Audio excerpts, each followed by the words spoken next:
Okay, there is a chance that we are live in. Okay, I think we're live. Okay, great. Apologies, everybody. Welcome to Coffee and Crochet with WeCrochet. We are running a bit late this morning. We've had a few technical difficulties. So welcome. We're so happy to be here today with Janine from Knits N Knots. Welcome, Janine. How are you? Besides technical difficulties, how are you doing today? Other than that, I am great. How are you? I am great. I am so excited to talk to you about your newest collection. Just a reminder to everybody, if you're just joining us, please like this post, share this post, comment. Let us know where you're joining us from today. Let us know what coffee you're drinking. Ask Janine questions as we start talking about her new collection, because she has all the answers. And as a quick icebreaker, Janine, do you have a warm beverage there with you today? Coffee or tea? I do. What are you drinking this morning? It's just plain old coffee. Coffee. Nice. Just black coffee. Black Classic. coffee. Yep. Perfect. Perfect. Awesome. Well, again, if you're just joining us, welcome to WeCrochet Facebook Live, Coffee and Crochet with Janine. We'll be answering your questions as you ask them. And also super exciting, this Facebook Live, we're doing something new, and we are giving away 3 copies of Janine's new book, Cool Crochet for Warm Days. It's a beautiful collection. We're going to ask you to comment with something specific later on in the video. So keep watching and we'll let you know when it's time to comment so you can win a copy of this book from Janine. So Janine, let's talk about you a little bit first. Okay. How did you get started crocheting? How did you get started crocheting? How did you get into the crochet business? Tell us all about that.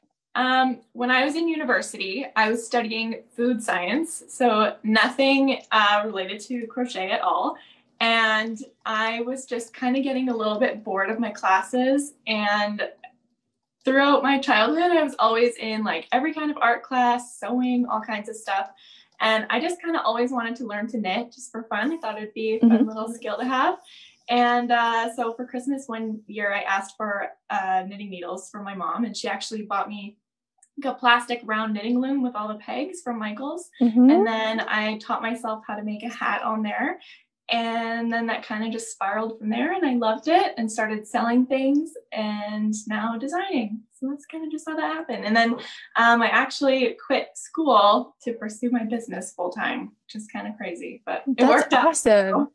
Yeah. So I'd love to hear more about that. I will say, as a bonus for everybody listening and tuning in today, this is actually the second interview Janine and I have done together, because we have a longer interview that will be on our podcast that comes out this Friday. So if you want to hear more about Janine's background, we really dig into that in our podcast this Friday. So tune in there. But yeah, so Janine, you talked a little bit about how you started off kind of selling finished things, and then you worked your way into designing. What was that process like? Well, when I was making finished things, for a while, I really, really loved the repetitive nature of what I was doing. So I actually enjoyed making hundreds of the same thing over and over again for a while.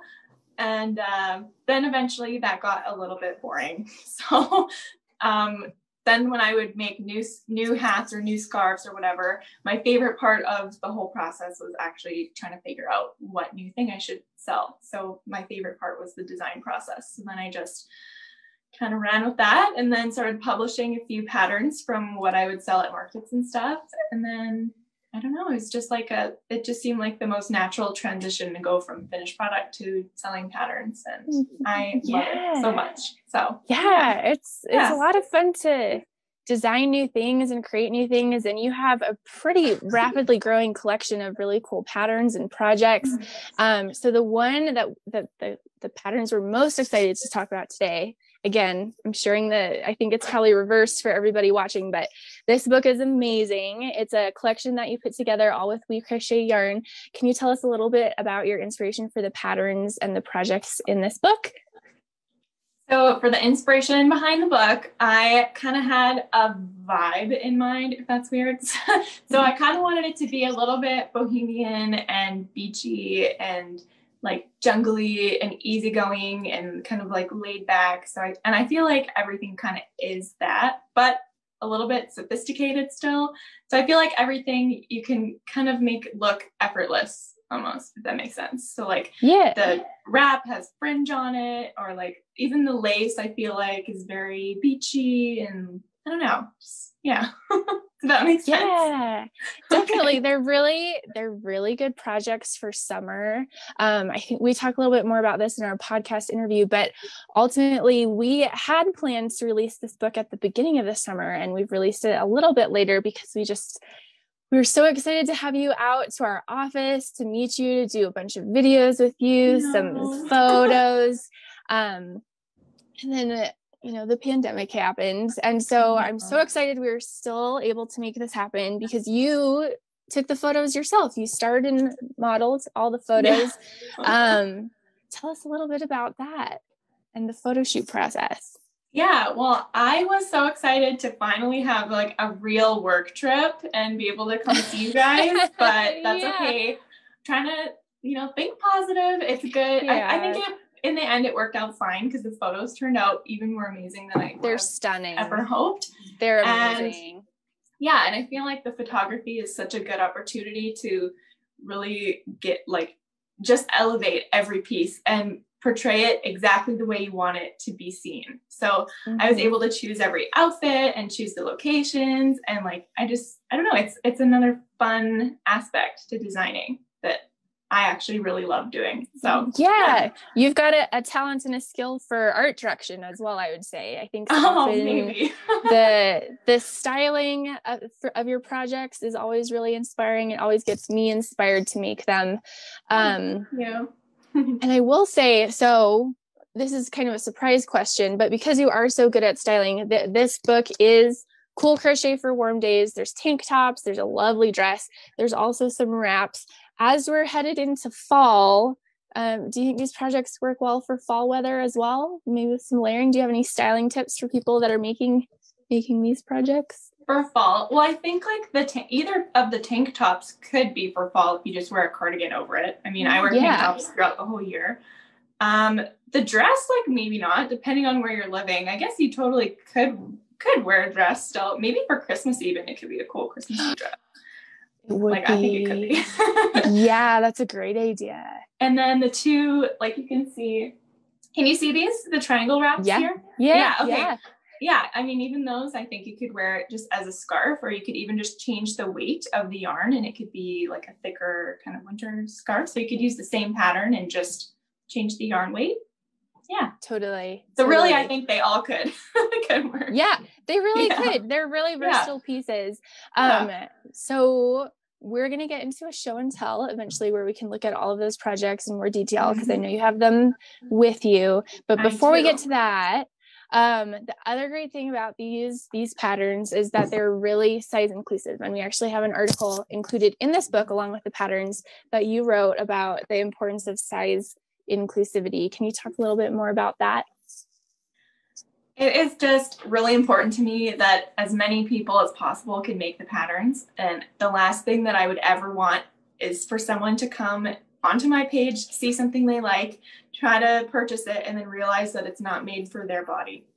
And I just don't want that to happen. So pretty much everything that I make has usually 9 sizes, unless I condense some of them into groups of 2 or whatever. But usually everything has 9 sizes from extra small to 5X. So I just want as many people to be able to make it as possible. I just don't want to exclude anybody. So. Absolutely. And so, again, if you grab this book, Cool Crochet for Warm Days, all of those patterns that Janine has included, the tank tops, the dress, are in that full range of sizes. So thank you so much, Janine. We're so excited about that. We're going to take a quick intermission before we do some show and tell of the projects. Again, a reminder, if you're just joining us, please keep commenting along. We'll read off a few of those comments here in a second. Ask Janine questions as they come up. She's going to show off some of her projects. I'm sure you all will want to know a ton of questions. And a special reminder, this Facebook Live, we're doing something extra fun, and that is we are giving away 3 copies of Janine's lovely book, Cool Crochet for Warm Days. And we're going to give you something special to comment at the end of the broadcast. So stay tuned to the end and we'll tell you what to comment with so you can be entered to win a copy of this book. So for now, we've got Amy, who's joining us from North Portal, Saskatchewan. Tina says good morning from Southwest Missouri. Nicole says she's drinking water. Good choices, Nicole. She's watching from Pennsylvania. Jeanette says hi from Roseville, California. Julie's watching from Kansas City, Missouri, and she's also drinking water. I think it's a good day to hydrate. So I have my water here too. I mean, I have water too right here. So. Yes. Yeah. Cheers to all you ladies. Coffee and crochet and water. Hydration is important. Yeah. We also have a comment from Christina Cavallo, who's watching from CYC. So thank you to everyone joining us from the Craft Yarn Council. And she asks Janine, is there anything you won't crochet or knit, Janine? Oh, that's a good question. Yeah, for sure. I mean, at this point, I won't make toys. Yeah. I mean, maybe when I have a baby someday, I'm sure I'll make a million, but not now. I really have no interest in making socks yet. Yeah. We'll see. I'm sure all these things one day I'll venture off, but right now, no. What else? I don't know. Yeah, I think pretty much just like toys, I think is the one thing that I won't make. Or like those mermaid blankets. No. Or like any kind of like costumey type thing. Like I wouldn't do that either. Totally. I feel like I was often the same, but then spending more time at home, I feel like I'm slowly transitioning into having more playful things and less fashionable things. So you're right. That's fair. We all go through that transition. Absolutely. But I would say your strength definitely is those fashionable garments and things that look really nice and are really fun to wear. We have a few more comments that are coming in. Tina is drinking coffee with skinny syrup caramel cheesecake flavor. That sounds super tasty. Gosh. I'm going to have to try that. Arlene is joining us from Ontario, Canada. Jennifer's watching from St. Catharines, Ontario. Monique says hi from Vancouver, Washington. And then Amy has a great comment. She says she thinks the triangle shawl would be awesome to keep you warm during a Christmas Eve mess. That is a great idea. Oh, totally. Yeah. Absolutely. Yep. So with that, let's get into showing off some of your projects. Janine, do you want to walk us through the collection you have behind you? And so again, all of these projects, they look so good. All of these projects that Janine has, they're available in this book, Cool Crochet for Warm Days. And there's just stunning photography in the book too, and stunning projects. So take it away, Janine. Okay, well, since we were just talking about this wrap, I guess let's just start with that. So I have 2 colors, 2 samples made. So this is the black one. Oh, it looks really cool on camera, actually. I love how you can see through even like the solid part. Yeah. So this is one of them. They're pretty big. And then it's just got solid, mesh, solid, mesh, solid. Can't even have the whole thing in there. And then this is the one that was photographed the most. Yeah. So I think this color is called Lovejoy. Yes. And so that is made in hawthorn yarn, I think. So for anyone who hasn't worked in hawthorn yarn, it's a really nice fingering weight wool blend. It's one of my favorite yarns to work with. And this is your show and tell, but I will say, Janine, I've made like half the projects from your collection already. So this is my version of that shawl in like a nice navy blue. I think it's Klamath Falls. Oh, that's awesome. Yeah, I love it. I wear it all the time. So it's a really fun, quick make. So I love that project. Yeah, awesome. Okay. What's next? So we'll do the second wrap. This one is probably my favorite piece. I'm gonna hide my face for a second. I can't even fit it all in. But yeah, I love this. I wanted it to have a piece that basically looked like it had leaves kind of like dancing through it. And I initially thought it would be more of almost a circular wrap, but then once I started swatching and just started going, this is what it ended up as. And I think it turned out pretty good. So it's beautiful. Yeah. It's like probably one of the most intricate looking things that I've ever made. Like most of my pieces are pretty simple. And this is like, I don't even know how I did it. but yeah, it's probably what it's lovely. Thank you. I think that one especially would be excellent to transition into fall because it does have that leaf motif. Yeah, it looks like it could have been made especially for fall. So. Yeah, absolutely. Yeah. Absolutely. And I think that one is made in hawthorn as well. So again, one of my favorite yarns. It has just such a lovely drape, and that project's one of my favorites as well too. So yeah, thank you. Beautiful. Yeah, I love the hawthorn just because there's like hawthorn tonals, and then there's the speckles. Like there's so many different lines, and then so many different colors like in each of those lines. So there's like a million different colors. So there's something for everybody. You know? Yes, I agree. Yeah.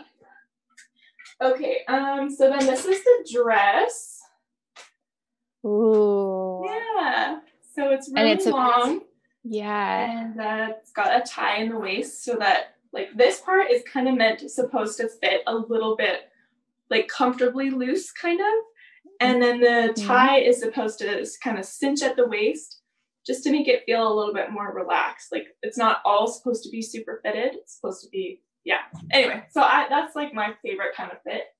And then it's got the V-neck, and then the back of it has the high, I don't know what you call this shape. Yeah. Yeah. Oh, that's lovely. Another like row of mesh at the kind of like the mid thigh. Yeah. That's so fun. So I think that project is made with Lindy chain, which is a really lovely like cotton linen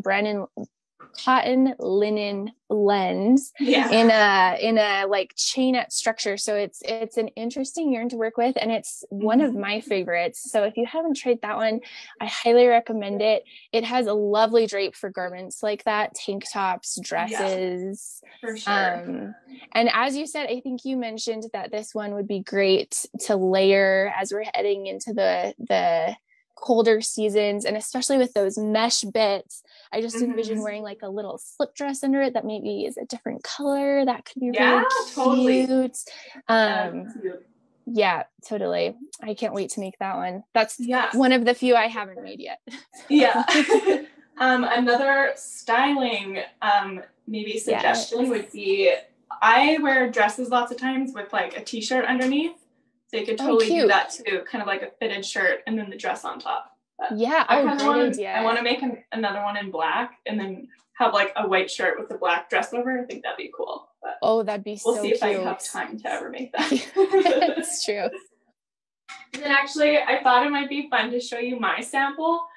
So like when I was designing it, this is like what I was making for myself, and then the sample crocheters made this beautiful sample, but I didn't even finish mine actually. It's really short. Very scandalous. Yeah. So yeah. It's lovely. Mine looked like, but yeah. Beautiful. Okay, so then the next one, this one's called the Seashore Tank, and the back is this kind of shell stitch, like open, lacy panel. And this is actually just a rectangle, so the back has no shaping. And then usually like a tank top would have shaping around here. So I just put all of the shaping in the front panel. So it's really easy so that it kind of, can you see it kind of like wraps around to the back? So that this is just like really easy, beginner friendly.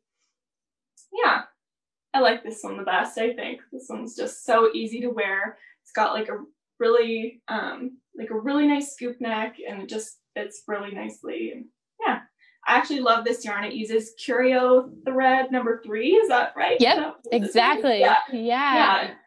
It just feels the best. Like there's no pilling. It's not like really fuzzy or anything. It just like, I don't know, it feels kind of store-bought to me. I don't really know how else to explain it. It's like really smooth.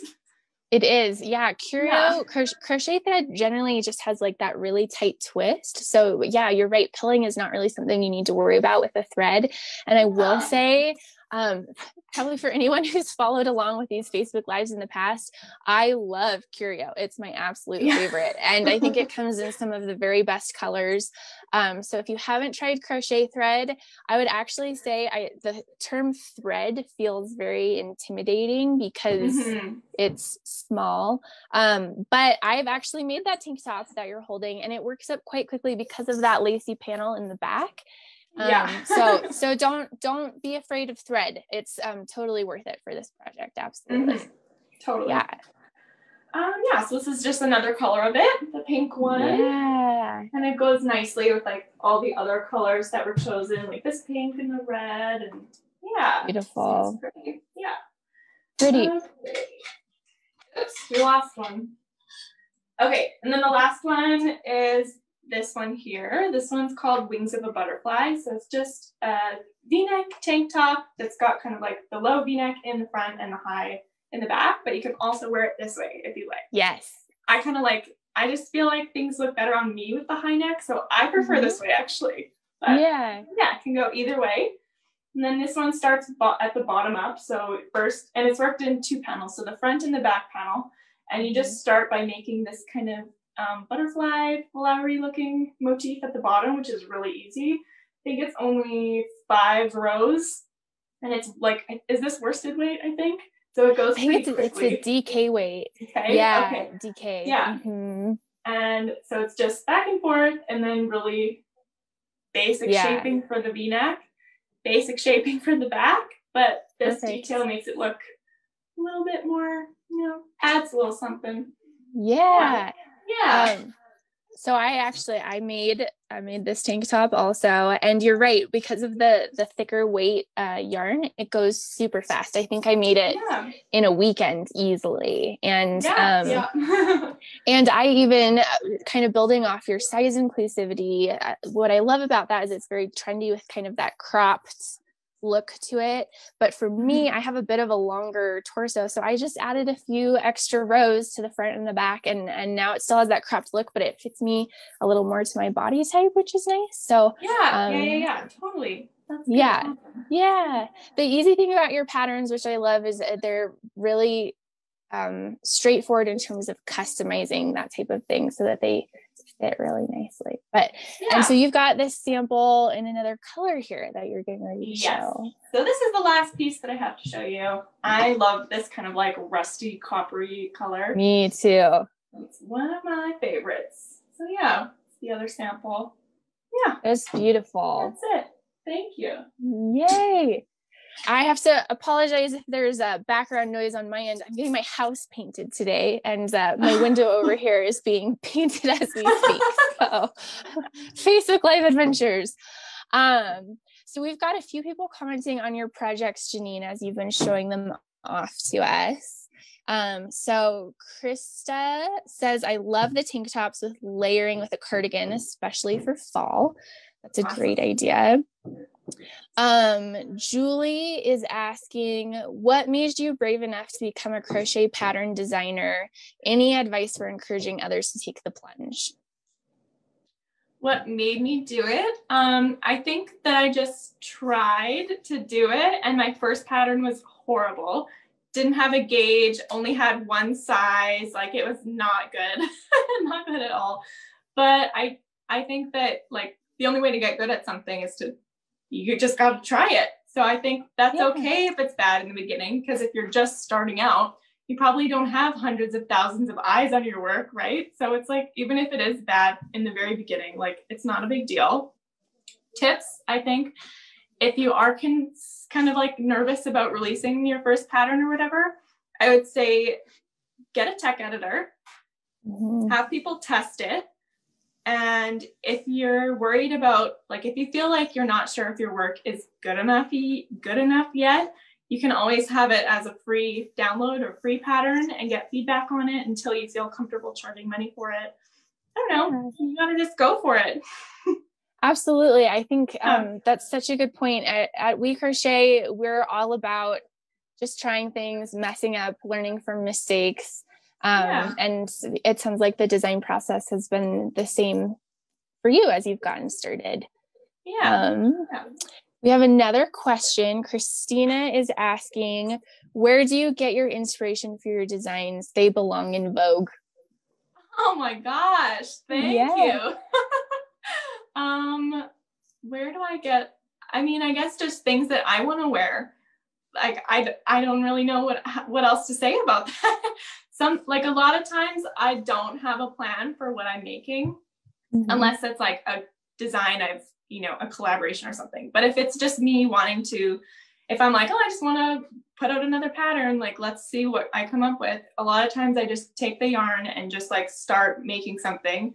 And like, even for this, like, for example, this sweater, I started off with this kind of ribbing at the neckline, and I didn't know what I wanted this piece to look like at all.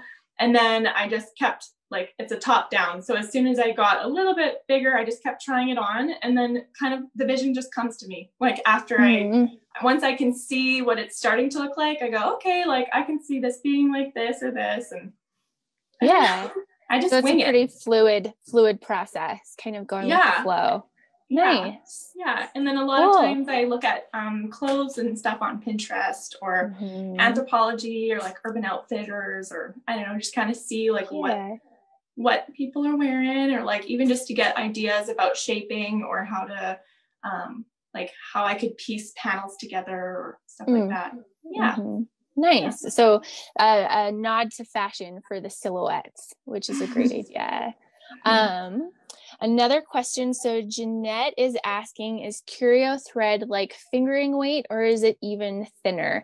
And I would say it is pretty comparable to fingering weight, but it'll have a different feel as you're working with it because it has that tighter twist. What did you think, Janine, in working with curio thread? I'm trying to like look at them right now. Yeah. Like I feel like it felt like working with fingering weight. I didn't really notice much of a difference. I would say in terms of like a wraps per inch, so we could have a whole thing on wraps per inch, but wraps per inch, it is very similar to a fingering weight yarn, but again, as with everything that you try, especially garments, definitely make a gauge swatch to make sure it's lining up. So but if you want to substitute some curio number 3 for some fingering, I actually did that with this top that I'm wearing. This is made out of curio number 3, and it was initially designed for a fingering weight project, so it should be pretty comfortable. Okay. So I'm not like 100% sure, but I think these use the same hook. Like I think. And I think they use the same stitch too. So, and they look pretty similar. A few more comments.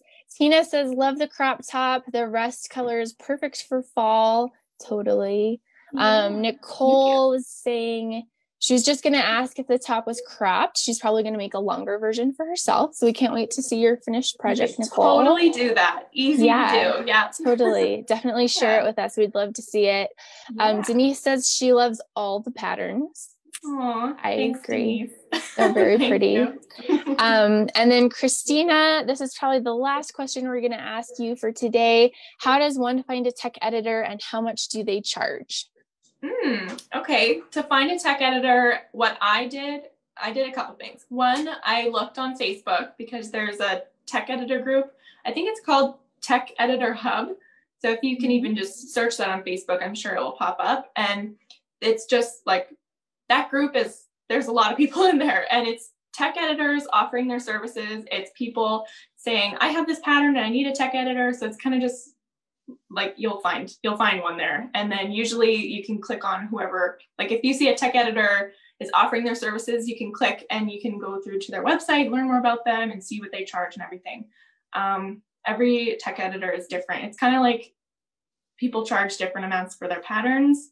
Tech editors charge different amounts for their services too. But I feel like if it's like an accessory or something quick, I don't know, like mine, for example, I think is $30 an hour, maybe, or $40. Yeah, that sounds right. Like something around there. Yeah. So, Yep, that's a similar rate that we experience on the WeCrochet site as well. Yeah. And another, I just want to add, you can also, if you follow other designers and stuff on Instagram, you can always ask them. A lot of people are willing to share the tech editors they use. Like I have I think that's even how I found the one I use. I looked on that hub thing on Facebook, and then I also asked some of my crochet friends, like, who do you use? And then that's how I found the one I use. So yeah.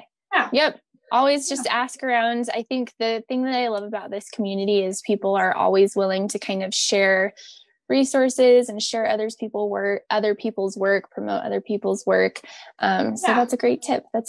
So we're getting to the point where we should probably be wrapping up. So I'm going to let everybody know the thing you've all been waiting for. If you would like to be entered to win a copy of Cool Crochet for Warm Days, this lovely book by Janine, we're giving away 3 copies. So starting now, head on over to crochet.com where you can find all of this yarn. And since 2 of her wraps are made in hawthorn yarn, go ahead and comment with your favorite color of hawthorn. And if you comment with your favorite color of hawthorn this time tomorrow, so 24 hours from now, we'll go through and everyone who's commented with their favorite color, we'll put you into a drawing and we'll pick 3 of you to win a lovely copy of this book. So go ahead and start commenting. We're excited to hear your favorite colors. And Janine, before we say goodbye to you, I know you are working on some big projects at the moment that are upcoming. Can you tell us a little bit about those? So I actually got a book deal a few months ago. So I'm working on a book, just so crazy. And it will be 20 crochet sweater patterns for like the fall, winter. This is actually one of them. It's a raglan. This will be in the book. And it comes out November 2021. So about a year from now. And that's all I got to say about that. Totally. So if you can't wait to get Janine's patterns, get this book. It's a little mini collection, 5 patterns, but know that there are 20 patterns coming this time next year. So get ready. We're all really excited about it on the WeCrochet team. This is actually WeCrochet yarn too. This is City Tweed. Yay! Yeah. We can't wait for your book. We love your work, Janine. Tell everybody watching where they can find you and follow along with your book and the other projects you're working on. Where's the best place to find you? So you can find me on Instagram at Knits N Knots WPG. On there, I post all about my book progress. So I'm not keeping it a secret. I'm kind of like, as I make things, I'm posting little sneak peeks and like asking questions on my stories and stuff. Like, should this be longer? Should it not? And then you guys can like vote and kind of like design it. How fun. Me. Yeah. And then if you want to find all my patterns, you can go to knitsandknots.ca and everything is there. Great. Yeah. All right. And again, we're WeCrochet. We sell yarn and hooks and this lovely book from Janine, Cool Crochet for Warm Days. You can find us on crochet.com. If you want to hear more from Janine, we do have a podcast with even more of an interview from Janine releasing this Friday. So check out our podcast. We also have a Ravelry group, Facebook group. You can find us on all sorts of social channels. And we're getting ready for sales season coming up. We're going to be able to get some awesome yarn. So be sure to sign up for our emails to find out all the sales we're having on yarns as we get into the holiday season. You won't want to miss out. Thank you all so much for joining us. Thank you, Janine. It was so great to get to talk to you and see all your lovely projects. Thanks for having me. Yay. And all right, we'll see you all back here in about a month for another coffee and crochet. Thanks all. Bye.